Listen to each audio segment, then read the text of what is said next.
एल्विश यादव से लगातार पूछताछ की जा रही है। मनी लॉन्ड्रिंग मामले में ईडी एल्विश यादव से पूछताछ कर रही है। इस पूरे मामले में कड़ी से कड़ी मिलाई जा रही है और सभी लोगों से पूछताछ हो रही है जिनसे एल्विश यादव का कनेक्शन इस पूरे मामले में निकलकर सामने आ रहा है। तो मनी लॉन्ड्रिंग केस में एल्विश यादव से पूछताछ ईडी कर रही है। ईडी के लखनऊ मुख्यालय में पूछताछ चल रही है। इससे पहले ईडी मशहूर गायक फाजिल पुरिया समेत 3 लोगों से भी पूछताछ कर चुकी है।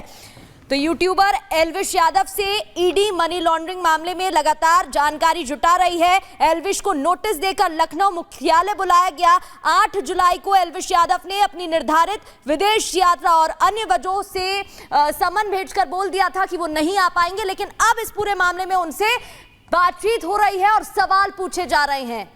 बिल्कुल, तो बड़ी खबर आपको हम बता रहे हैं। तस्वीरें भी आप साफ देख सकते हैं। ईडी के लखनऊ ऑफिस में ये पूछताछ यहां पर लगातार जारी है। कई ऐसे सवाल हैं जिसका जवाब यहां ईडी लगातार चाह रही है। मनी लॉन्ड्रिंग का ये पूरा मामला निकलकर सामने आया, जिसको लेकर एल्विश यादव अब पेश हुए हैं और उनसे पूछताछ इस पूरे मामले में लगातार की जा रही है। ईडी के लखनऊ ऑफिस में ये सीधे तौर पर पूछताछ चल रही है, जिसकी तस्वीरें भी आप यहां देख रहे हैं। किस तरीके से सांपों के जहर के मामले में आपने देखा था कि एल्विश यादव को जेल भी जाना पड़ा था। नोएडा में कई धाराओं में एल्विश पर केस भी दर्ज किया गया था। इस पूरे मामले को लेकर एक एनजीओ की शिकायत पर यह केस यहां पर दर्ज किया गया था। यह बड़ी खबर आपको बता दें कि किस तरीके से इस पूरे मामले में अभी तक कार्रवाई हुई है और अब लखनऊ के ऑफिस, ईडी के ऑफिस में पहुंचाया गया। एल्विश यादव पहुंचे हैं और उनसे पूछताछ लगातार जारी है। चलिए आगे बढ़ते हैं और बात करेंगे आतंक की। आपको बता दें, पुंछ में सेना ने आतंकियों की बड़ी घुसपैठ को नाकाम कर दिया है। पुंछ इलाके में रात में आतंकियों के ग्रुप के सीमा के अंदर आने की यहां जानकारी मिलती है और सेना ने उन्हें तत्काल घेरा। जोरदार फायरिंग की गई। कुछ आतंकवादियों के मारे जाने की भी खबर मिल रही है, जबकि इस मुठभेड़ में सेना के एक जवान शहीद भी हो गए हैं। देखिए इस रिपोर्ट में।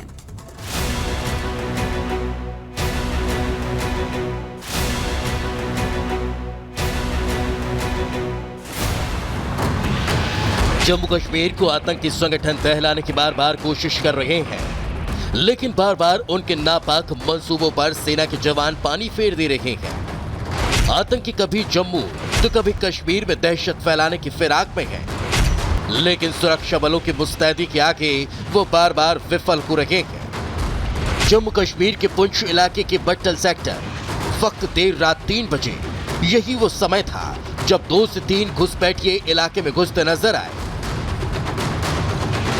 जो मौका पाकर किसी बड़ी घटना को अंजाम देने की फिराक में थे। लेकिन गश्त कर रहे सुरक्षा बलों ने उनकी मंशा को भांपकर उन पर हमला कर दिया।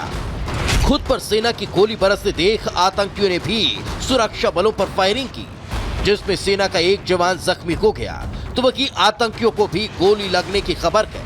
बताया जा रहा है कि ये वही घुसपैठिए हैं जिन्हें जुलाई के दूसरे हफ्ते में कोटली इलाके में देखा गया था। पूंछ जिले के कृष्ण घाटी सेक्टर में भारतीय सेना ने आतंकी घुसपैठ की एक बड़ी कोशिश को नाकाम किया है। 3 आतंकियों का समूह भारतीय सरजमी पर देर रात तकरीबन 3 बजे घुसपैठ की कोशिश कर रहा था, जिसे सुरक्षा बलों ने नाकाम किया। जवाबी कार्रवाई में 3 आतंकियों को गोली लगी है। बताया जाता है कि भारतीय सेना का एक जवान भी गंभीर रूप से घायल हुआ है। वहीं दूसरी तरफ राजौरी में आज भी सेना का सर्च ऑपरेशन जारी है। सेना घने जंगलों में आतंकियों की तलाश कर रही है। ये वही आतंकी हैं जिन्होंने सोमवार को एक ही वक्त पर 2 जगह अटैक किया था, जिसमें एक शौर्य चक्र से सम्मानित ग्राम रक्षा समिति के सदस्य परशुत्तम कुमार के घर हमले के अलावा सेना के कैंप पर फायरिंग की थी, जिसमें सेना का एक जवान और एक आम नागरिक जख्मी हो गए।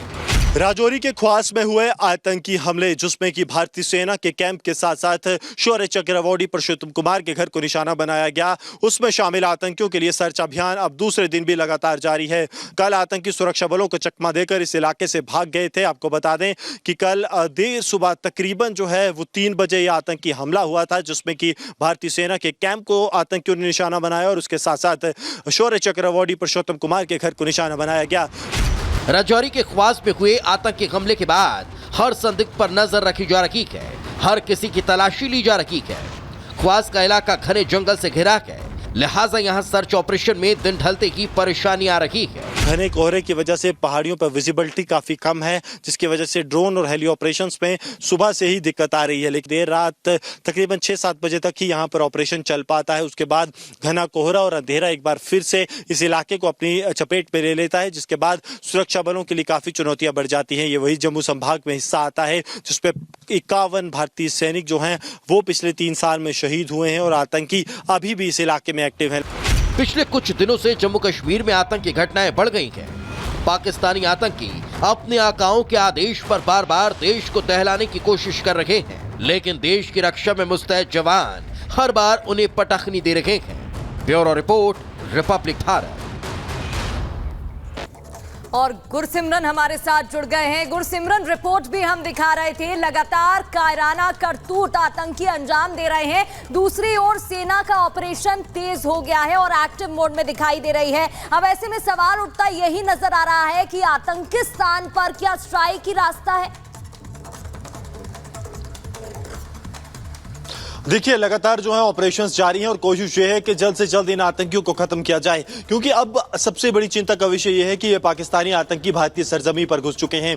बात आए चाहे आप ख्वास की करें, रियासी की करें या फिर कठुआ से लेकर किश्तवाड़ की करें या उधमपुर के ऊपरी इलाकों की करें, हर जगह पाकिस्तानी आतंकी मौजूद हैं और यही सबसे बड़ी चुनौती है। इसके साथ साथ इन आतंकियों ने क्या किया है, घने जंगलों को अपना गढ़ बनाया है। मैं एक बार सरजीवन से कहूंगा कि इस वक्त यहाँ धूप खिली हुई है, लेकिन अगर आप पहाड़ी इलाके के ऊपर का इलाका देखेंगे, सरजीवन अगर आपको विजुअल्स दिखाएं तो घने कोहरे ने पूरे इलाके को अपनी चपेट में ले लिया है। यानी कि जैसे ही आप पहाड़ों पर आतंकी चढ़ जाएंगे, पहाड़ों की चोटियों पर बैठ जाएंगे, तो वहां पर सर्च ऑपरेशन करना बहुत ज्यादा मुश्किल है, क्योंकि घना कोहरा जो है उसने पूरे इलाके को घेर रखा है। यहां पर नीचे धूप है लेकिन ऊपर पूरा कोहरा है, जिसकी वजह से ऑपरेशंस में काफी दिक्कतें आ रही हैं। इसके साथ साथ इन आतंकियों को हाइडआउट्स का पता है, इन आतंकियों को गुफाओं का पता है जिनका इस्तेमाल इन्हें छिपने के लिए करना है। इसके साथ साथ इन आतंकियों को इस बात का भी पता है कि कौन सा ओवरग्राउंड वर्कर इनके कब काम आ सकता है। वो देश के गद्दार जो देश में मौजूद हैं, आतंकियों की मदद कर रहे हैं, वो आतंक के लिए एक बड़ा बढ़ावा दे रहे हैं। इसके साथ साथ सबसे बड़ी चुनौती ये भी है सुरक्षा बलों के लिए कि आतंकी जो हैं वो एक बार अटैक करते हैं तो वो गायब हो जाते हैं। इस बार भी आतंकियों ने एक नया मॉडस ऑपरेंडी निकाला है, कोऑर्डिनेटेड एम्बुश अटैक। ना सिर्फ एक जगह अटैक बल्कि 2 जगह एक साथ अटैक होगा। एक अटैक भारतीय सेना के कैंप पर होगा और दूसरा एक और जगह पर होगा। वो किसी सिविलियन का घर हो सकती है, वो सेना की कॉन्वॉय हो सकती है, ताकि रीइंफोर्समेंट ना पहुंच सके। तो अब चुनौतियां जो हैं वो बढ़ रही हैं। इन लोगों के पास अत्याधुनिक हथियार मौजूद हैं, चाहे M4 राइफल की बात करें, स्टील कोर बुलेट्स की बात करें, ग्रेनेड्स की बात करें, तो ये पूरी तरह से पाकिस्तान की तरफ से जो है इक्विप्ड भेजे गए हैं जम्मू कश्मीर में, ताकि जम्मू संभाग में हालात जो हैं वो खराब किए जाएं। और जिस तरह से आज सुबह हमने देखा कि घुसपैठ की एक बड़ी कोशिश को पुंछ के कृष्णा घाटी सेक्टर में नाकाम किया गया, वो भी ये दर्शाता है कि पाकिस्तान रुकने वाला नहीं है। लगातार घुसपैठ भारतीय सरजमी पर करवाई जा रही है। भारतीय सेना के एक जाबाज ने आज भी अपनी शहादत दी है देश की एकता को और संप्रभुता को अखंड रखने के लिए।